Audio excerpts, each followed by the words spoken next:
You see, this is not me coming out to talk down on any country in the world. But one thing I can confidently say is this: Nigerians are very strong people. Not strong because life is easy for us, but strong because we have learned how to survive almost any situation.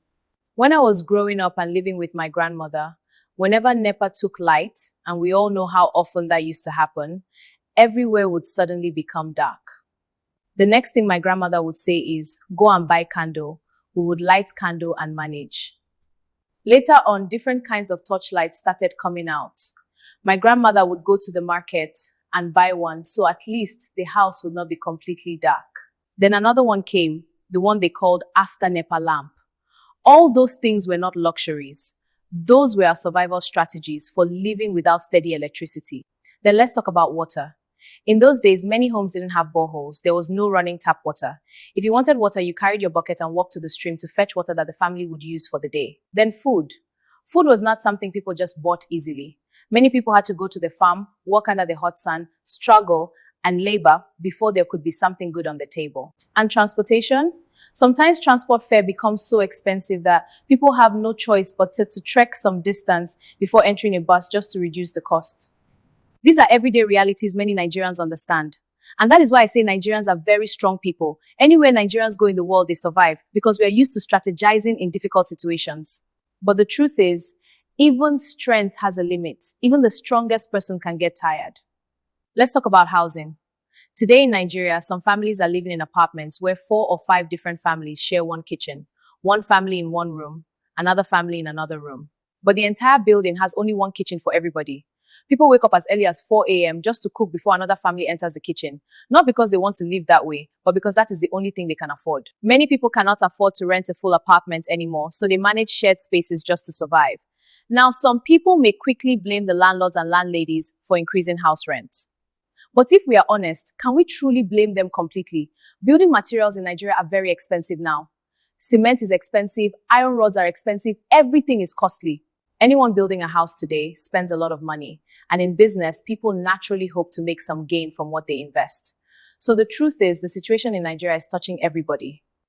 It is touching the tenants. It is touching the landlords. It is touching the workers. It is touching the traders. Everyone is feeling the pressure. And then let's talk about something even more painful: health. In many homes today, when a child falls sick, some parents don't rush to the hospital. Not because they don't love their children, but because they simply don't have the money.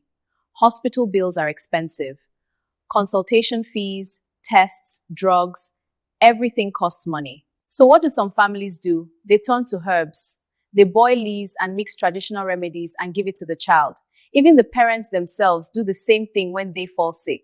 But the truth is, not every sickness is meant to be treated with herbs. Some illnesses require proper medical attention, yet many families are left with no choice but to manage with what they have.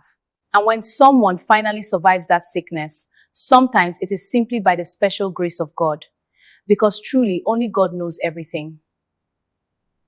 But no parent should have to sit and watch their child suffer simply because they cannot afford hospital bills. You see, Nigerians have endured a lot. We manage light, we manage water, we manage food, we manage transport, we manage housing. And now some families are even managing sickness. But the question is, how long can people continue managing everything? Now, let me say something very important so that my message is not misunderstood. This is not me coming out to say that Nigerian leaders are not trying. No, leadership is not easy. Managing a country with millions of people, different states, different challenges, that responsibility is not small. So yes, Nigerian leaders are doing their best in many ways. But at the same time, I believe Nigerians will truly appreciate it if more effort can still be made.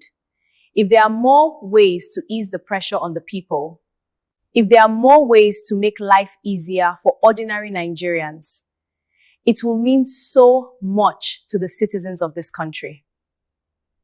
Because Nigerians have tried, we have endured, we have adapted, we have strategized. But sometimes we just wish that our leaders can look at us and say, you people have tried, and give Nigerians a little opportunity to breathe, to experience life without constant struggle, to enjoy the kind of life that every human being deserves. Because Nigerians are strong, But even the strongest people deserve rest. Thank you.